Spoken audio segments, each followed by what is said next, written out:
Hey, what's up, everybody? This is Hayden and Mitch with the Hill Pursuit podcast. This is episode 68. This is another good one. Back-to-back episodes with Ken Rogers from the Progressive Strength Project. Today we discussed his world record 24-hour pull-up attempt and how that went for him. So without really giving it away, it's definitely one that you're going to want to listen to for sure. Yeah, it's a good recap, and then obviously gives us like kind of what happened during the event, and then kind of ends with he ends strong with like a little punchline at the end that I think Yeah. should hit home to everybody. Yeah, dude, he dove into a ton of detail in this episode. He talked about what his carb load looked like, 3 to 5 days out. I think three exactly. Yep.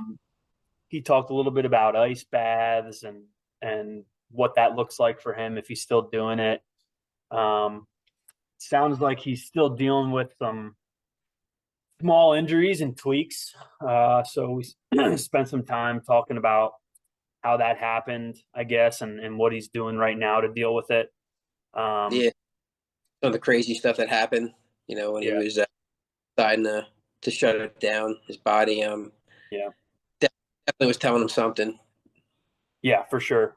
Yeah, he Hmm. gives us he gives us a nice little recap of the first few hours, repetition numbers that where different things were happening and he was feeling things and where pains or tweaks were starting to set in. Like it's pretty darn detailed with exactly how everything went for him. So this is definitely a great episode that a nice recap from a human who attempted to get the most pull-ups ever in 24 hours and with Hmm. yeah, so we'll leave it at that. But and then I guess even more importantly than however good or bad he did, he talks about how much money he raised for Hope for the Warriors. So that was really cool to talk about as well. He was able to he was ended up raising over $3,000 for Hope for the Warriors, which is huge. And that was he even expressed that was his first goal originally, anyways. But um, yeah, I mean, this was a great one. It's definitely inspiring to hear someone who put themselves through not just the 24-hour attempt at pull-ups, but 7, 8, 9 months of just ridiculous training to even be able to toe the line of that 24-hour window, right? So this is you know this is an elite conversation that was pretty unique. But and then ultimately, I guess at the very end of the episode, we talk about the biggest question: is he going to do this again? So I'm kind of giving a little bit away there, but will Ken attempt this again? That was his third. Is that right, Mitch? Is that his third? I think second on record. Second on record? Okay. That I'm aware of. I think is like the first time he ever did it was like when he just kind of Okay. went into a Okay. gym. And, That I sounds just right. That remember sounds that right. Yeah. previous. Yeah, so So second time on record, third time, and will he do it a fourth or third time on record? We'll see. But um, yeah, so make sure you listen to the whole episode so you can hear that. But yeah, I guess other housekeeping. We have a new Hill Pursuit store, so check that out. I'll link that in the comments, which is pretty neat if you're looking to get any gear, training gear, or anything. And then just keep following along with us, Facebook, Instagram.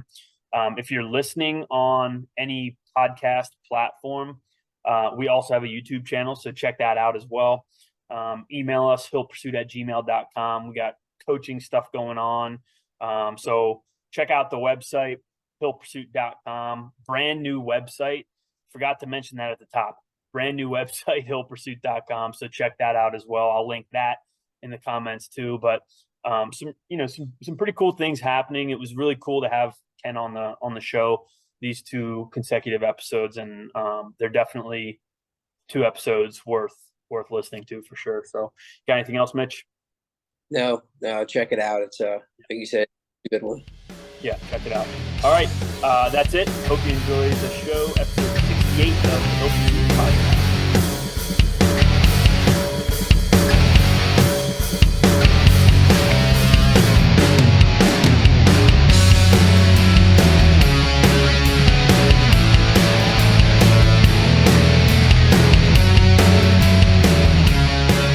All right, here we are. This is the world record pull-up attempt recap. This is pretty cool. Like, it's back-to-back episodes, a little time in between, but back-to-back episodes with all three of us. So excited to kind of get into it. But yeah, before we dive into that, well, we'll start with you, Kenny. How was Christmas and everything? Good? Oh, it was a good time, man. I mean, let me tell you, dieting and over exercise for months on end, and then being able to enjoy some food and adult beverages after that was definitely a good Yeah. time. Yeah, I can imagine. I definitely want to get into what that was like. But what about you, Mitch? Anything crazy going on over the holidays? No, man, pretty standard, just traveling around. But it was a good time. Got to see some family, so it was good, man. Yeah, same with me. I was like, man, I had to make one of the longer trips. Unfortunately, my family's like 4.5 hours away, and it was one of the days that it was like really, really bad snow out here, and super, super bad winds too. So like, and we don't even have our family vehicle right now, so we had like a super stressful trip for actually it was Christmas, and then we just kind of hung out on New Year's. So, but yeah, you got to do it, family stuff. So, and then training. Well, we'll dive into yours, Kenny. But what about you, Mitch? What's going on? Fun stuff with training. Yeah, so I was doing a program with a buddy, and it was like we were. I always like to start to finish them, but we were both kind of like thinking get a little busy, and it's just like one of the things be stubborn and not and finish it and not like get a lot out of it because we were having to break it up like a lot, so had to kind of call an audible and like change some things up. So back to Old Faithful 5-3-1. Yeah. I got a reverse hyper, so I've been starting to incorporate that a little bit more for the back. So pretty standard, man. Nice. Things are feeling good, so moving along. Yeah, that's sweet. I don't think I've really told either of you, and I wouldn't even consider this like the start to like my season or anything, but I have a little tiny race this weekend, which is going to be fun. It's going to be freezing, but just like a 5 mile race. There's like this race series that's out in Western PA that preps. There's one race every month leading up to the Pittsburgh Marathon.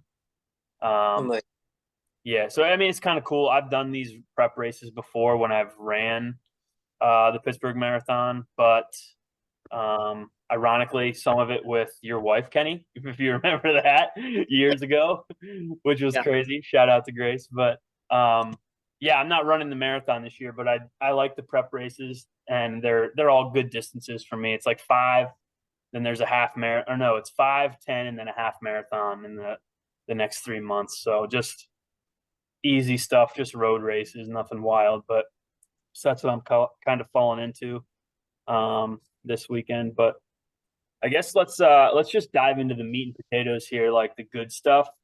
Ken, correct me if I'm wrong. It was December 10th you attempted this world record pull-ups in 24 hours. Is that right? Yes. Yeah. Oh Okay. yeah. How did it go? Ah.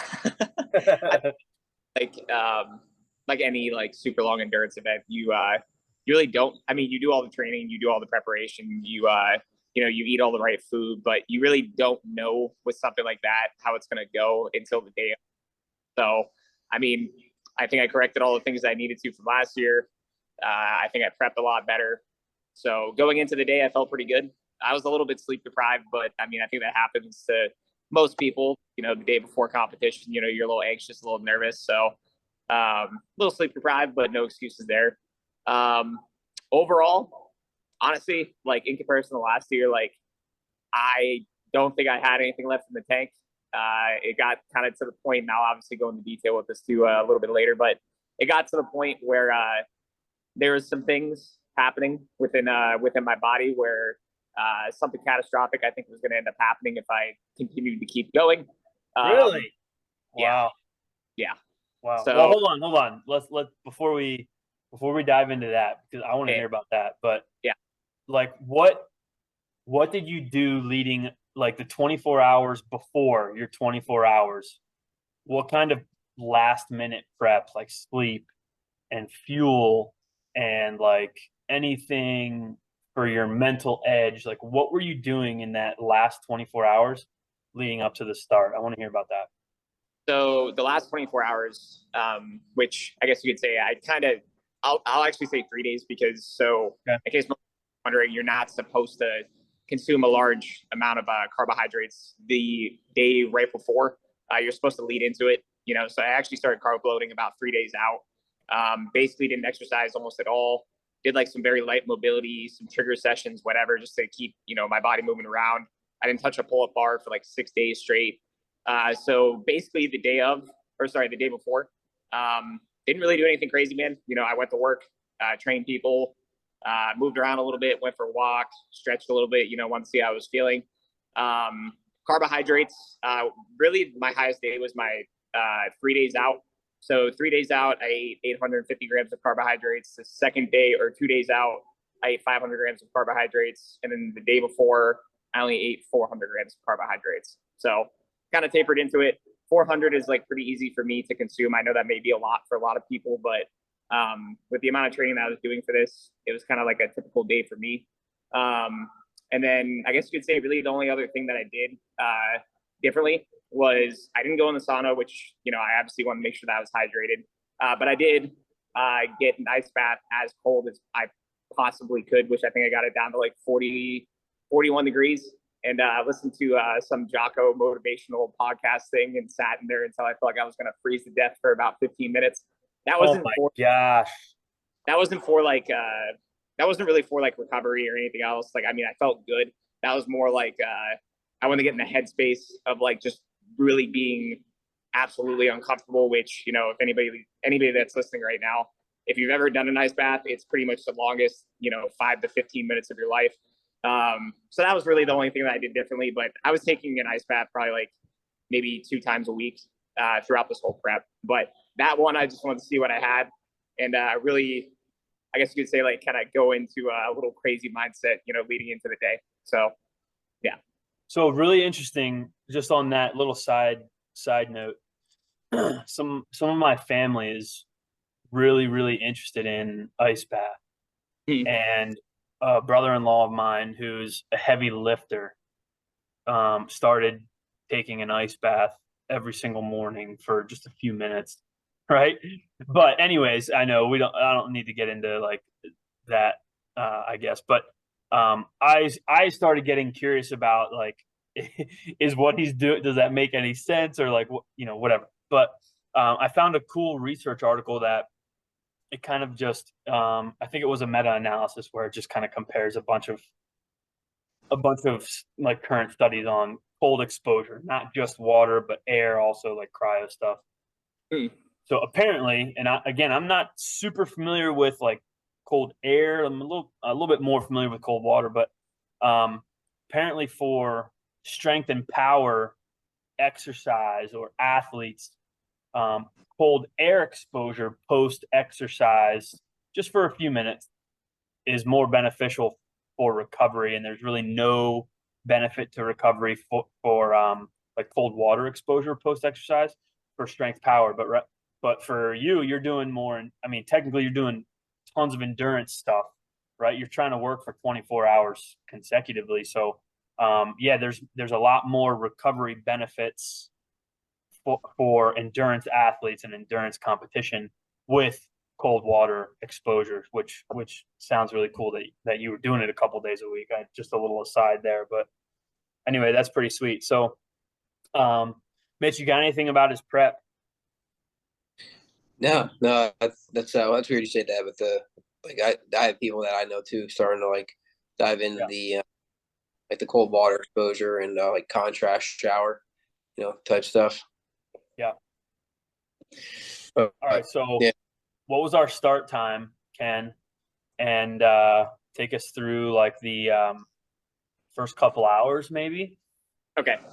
So we started a little bit later than I would have liked to. I think I started at 07:23. I was Okay. supposed to start at 7 hard time. I was having some technical difficulties with my buddy getting the live stream up and the Twitch stream and all that crap because I didn't know this because I don't work with cameras, but recording a live stream and having a live video running for 24 hours straight is very hard. So started a little bit later. Where do I start with this? Honestly, I felt terrible when I first started. Oh no. But no, I mean, here's the thing. Like, I know my body, and I knew going into it that like the first like probably 2 or 3 hours, because I was a little bit sleep deprived, whatever else. I was like, you know what, you're not gonna feel great at the start. I knew for myself, like even during my prep, it took me a couple hundred reps each day for me to quote unquote warm up. Which, Hayden, I know you run all the time. It's like the first miles you kind of get into the groove a little bit. You may not feel the best, and you kind of zone out a little bit. Yeah. So I would say like the first I'd say hour and a half, 2 hours, I really didn't feel good. But I think it was around like 800 or 900 pull-ups where I started to get in the groove. Everything started to feel good. And I guess you would say I got into a little bit better headspace too. I was trying to stay positive the whole time and, just be like, okay, you're going to warm up, you're going to feel better. And I did. So that was like the first couple hours. And Honestly, what was your how were you with your pacing in those first couple hours around that 800 or 900? Were you on your plan?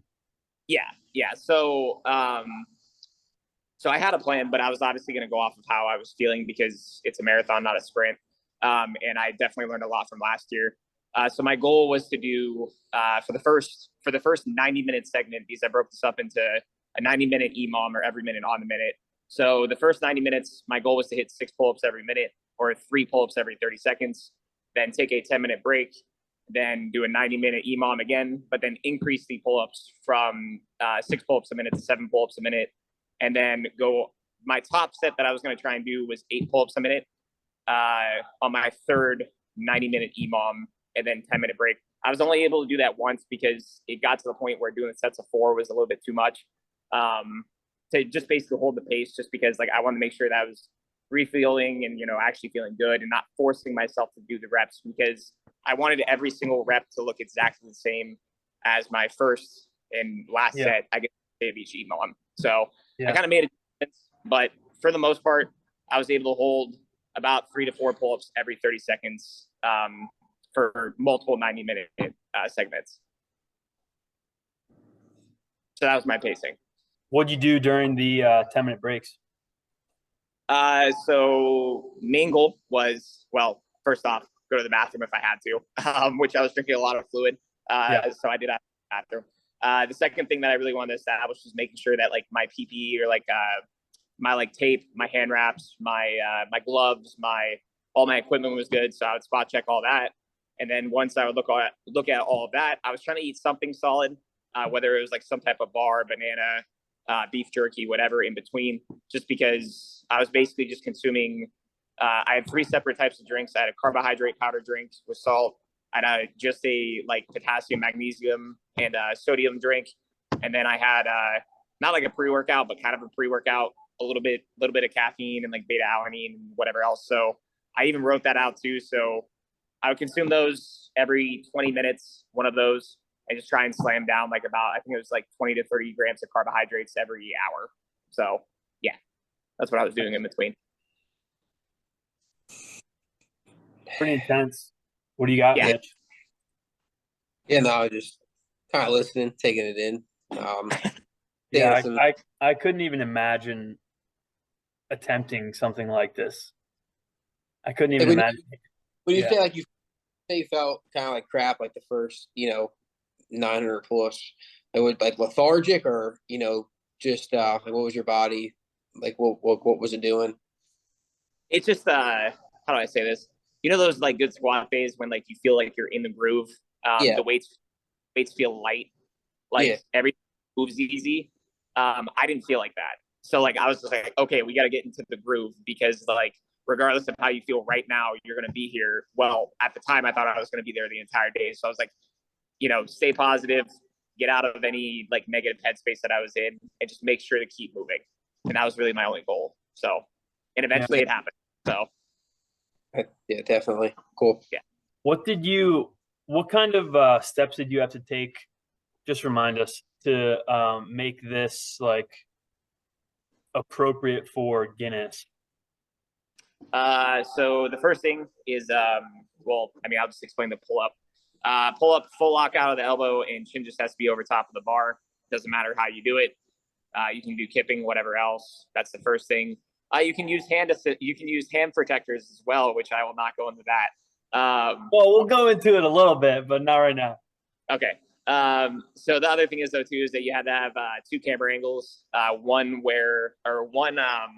from the side so you could see my chin going over the top of the bar, and one from the front so you could also see my chin going over the top of the bar. You had to do it in a public place where people could come and attend if they would like to. I had to have two representatives there at all times, recording my reps and validating everything. And what's the last thing?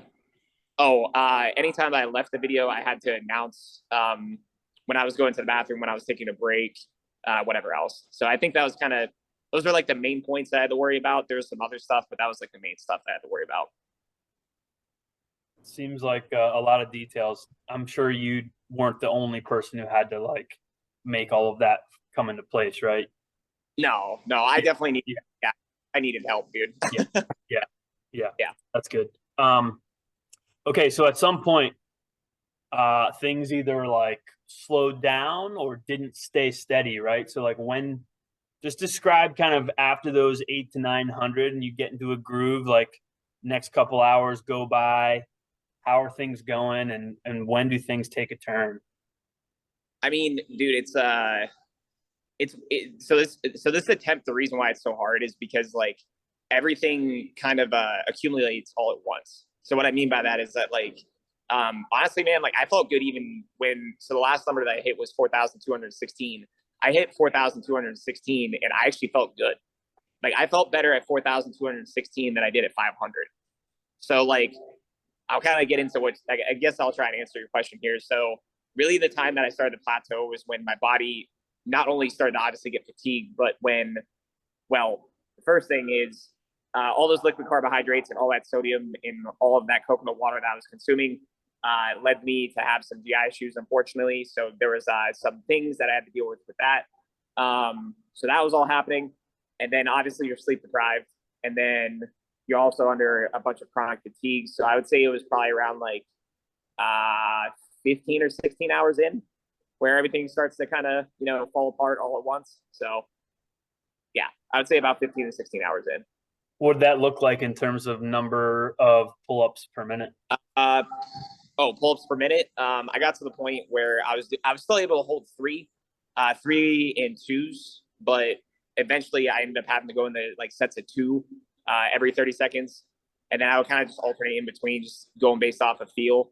I kind of threw the whole, I guess you could say pacing out the window once I hit 5,000 pull-ups. And I was just like, you know what? We're just going to try and stay moving as long as I can. And if I need to take a break, I'll take a break. Because it got to the point where each rep literally felt like I was going for a 1 rep max. It got to the point where each rep started to turn into a 1 rep max. I purposely put a mirror in front of myself because I wanted to see if I started compensating on one side.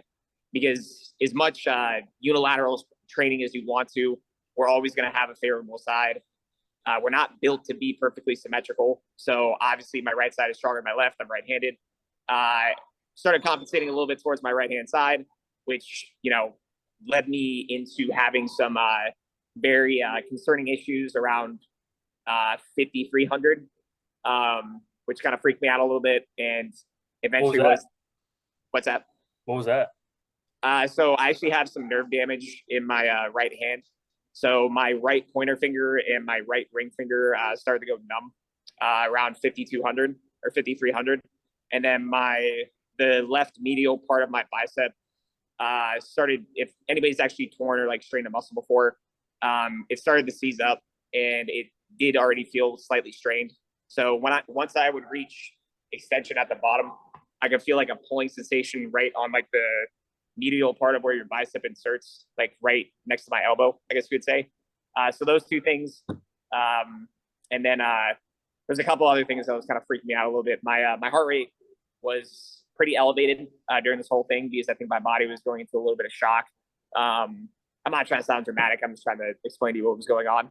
I still have a little bit of numbness in my right hand, and my left bicep is still giving me some issues now. I'm probably going to go to the doctor here pretty soon and go get it checked out.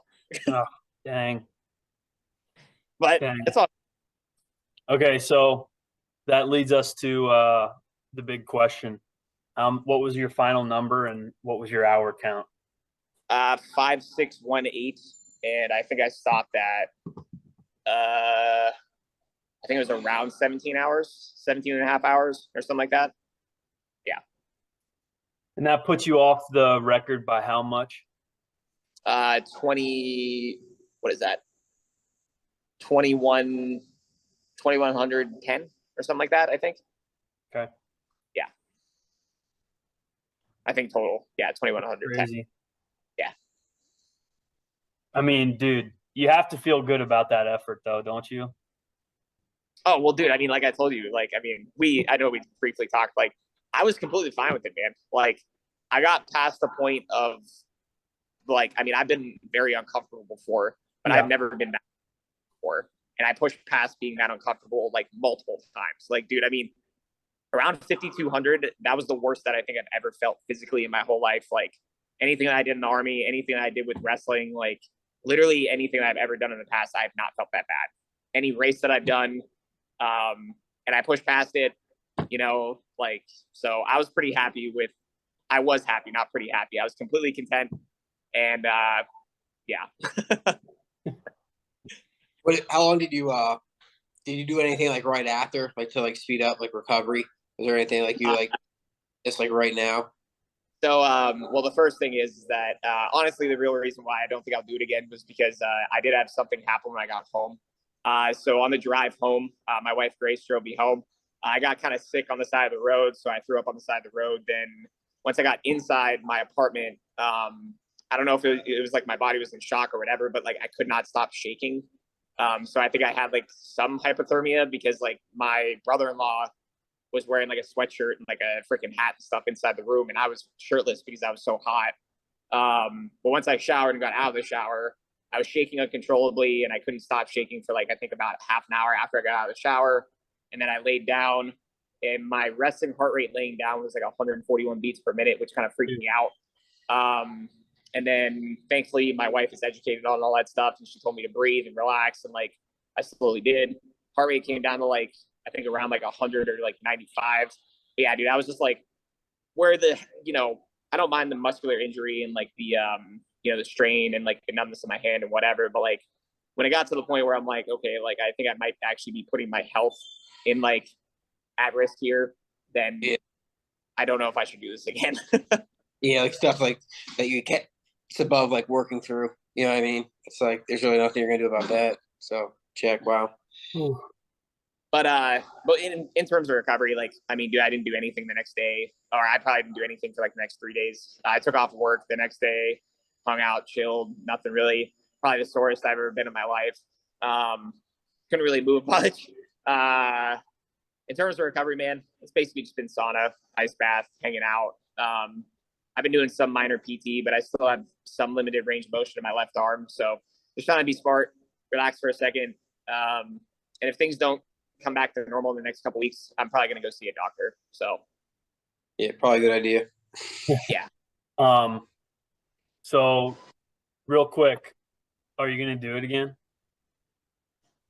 Because I'll say that we have on record in the last show you said this was the last attempt, and I don't remember the exact verbiage you used, but we spoke you know, on the phone, and I may have a different idea about whether or not you want to be done with this. So What are you thinking right now? Are you going to be done with this, or are you doing it again? I mean, I won't. Okay, hold on. Let me think of how I want to say this professionally here.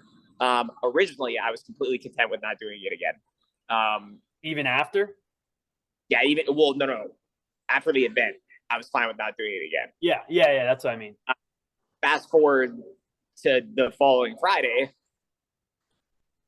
kind of made me want to do it again. So because yeah, somebody made some comments. I won't say any names. Somebody made some comments about me doing it and the I guess you could say equipment or assistance that I used, even though it was completely legal through Guinness, which is hilarious that somebody thinks that I would put this much time, effort, and resources into doing something and not check the rules.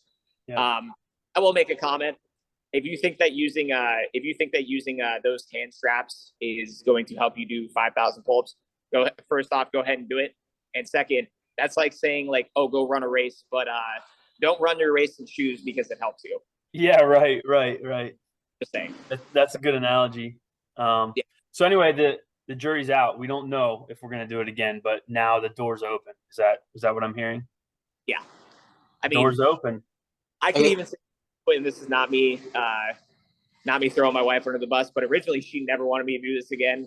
And after I showed her some things, she was actually almost on board with me doing it again. You got anything else? Got anything? I know you're working through some like post stuff, like the bicep and all that stuff, and obviously we hope it like heals up for you, man. But you got anything else like in the on the agenda or on the board that you kind of want to knock out?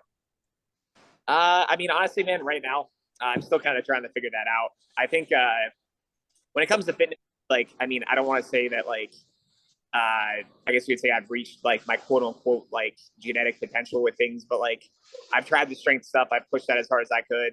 I've tried the endurance stuff. I pushed that as hard as I could. It kind of just got to the point with all those things where it just, diminishing return, as in like, if I add 5 pounds to my deadlift, it's going to take me 6 months, right? And then your risk for injury, as Mitch, I know you do strength training all the time. Your risk for injury goes up even with proper programming. So it's like, do I want to pursue strength? Do I want to pursue this or whatever? Or do I want to pursue something like a skill? I'm actually thinking about getting back into BJJ. That's what I was kind of wondering. Like, there's something. Yeah. That. I think that's probably going to be something that I'm going to turn towards, just because it's a skill, something new and fun to learn, and it's hard. And I obviously wrestled, and I know you did too. And I mean, who doesn't like, doing a sport like that, especially coming from the background that we do. So yeah, I was it's funny you say that. In the beginning, like beginning to like the middle of last year, I was rolling pretty frequently. I know we talked about it a little bit on the podcast, and then I ended up moving from like the gym I was going to. So I'm kind of in a luau right now. But I'll be moving back down there. So hopefully be rolling. Hopefully again soon. So like you said, that when you come from like some sort of like a wrestling background, it's kind of like hard to let that go. Yeah, and like, I don't know, man. I need something to compete in. Like, I need something to do. I need a carrot at the end of the stick. I can't just like, or I need a finish line, something. It's nothing against you, Hayden. I don't think I would ever be into like triathlon stuff. Like, I don't like swimming. I sink. Not really interested. But what else do I want to say with the jiu-jitsu stuff? Oh, I mean, dude, California, there's like freaking 27 gyms probably within like a 10-minute drive from where I live. So nice. Yeah. But that's future endeavors. I got one more question, and we'll let you get out of here. Okay. I know you were trying to raise a lot of money. How much money did you raise? I actually don't know the number off the top of my head, if I'm being honest with you. I mean, I saw it seemed kind of high at one point. I thought I saw over 2,000. I don't know. I might be wrong. Yeah, so I think the final number on the Hope for the Warriors page, I think, ended up coming out to 3,100 on the page, and then I had, well, I guess you could say 2 individuals that donated on the side. I'll leave that undisclosed. I don't know how much they actually donated, but nice. I had two other people donate. So I think the final number is 3,100. So that's awesome. Yeah, man. That's cool. Well, I mean, you should be proud of that too. That's pretty sweet. So. Oh, dude, originally that's all I wanted to do. I mean, obviously the pull-up record was in the, is what I wanted to do. But I mean, the first thing I wanted to try and do was raise money for a charity and, have a little bit of fun with this too, because I mean, I think I may have said this on the last podcast, but there is like a weird correlation between like a human being suffering and somebody wanting to donate money to a charity. So I figured you might find the two. But if I do this again, it's not going to be for either one of those reasons. So, well, thanks for coming back on, dude. And, we were following you as much as we possibly could. And if you do it again, we'll be right there again, following you and rooting you on. So, hope you recover. And I don't know, man, until next time, thanks for coming on the cast again, though. Yeah. No, I mean, I got one other thing that I wanted to say too. So, yeah. So now this is relative to, I just need to say that out loud. I think how I felt during those pull-ups, at the end, I'm saying like when I felt terrible, right? I think most, if not all people need to experience some type of feeling like that, because like, I can tell you one thing, I'm not saying I had like an epiphany or like, some crazy, whatever transformation for myself, but like you feel different. Like you literally feel different. Like I felt like it actually made me like a better person at the end of it. So for anybody that's listening, all I can say is go out, do something hard, whatever that is. Doesn't have to be 24 hours of pull-ups, but do something, because at the end of it, once you get done, regardless of how you end up doing, you're going to be better off than you were before, and you're going to feel way better about yourself. So that's what I want to say. Love it. Agreed. Yeah, absolutely. Well, thanks, guys. Yeah, dude. Thanks for coming on. We'll talk. See you, Kenny. Yeah. Thank you, man. See you guys. Bye. Intense. Absolutely intense. Hope that was bicep. great. Yeah, the bicep thing it might take him a while to figure that out, but I hope he does soon. That's pretty much it. That's all I got. That was an awesome episode. It's good to hear his perspective. I mean, I think that gem he kind of just left us with was like the take home point, right? Go do something hard, put yourself through something that maybe you don't know you can handle, and come out the other side better person, stronger, more confident. That was a good take home point. Yeah, I think doing something hard, like even if it's like a little bit every day, I think it gives you a little bit of a mental edge. So for sure, that doesn't have to be 24 hours of pull-ups, but right. Get yourself uncomfortable. Yeah.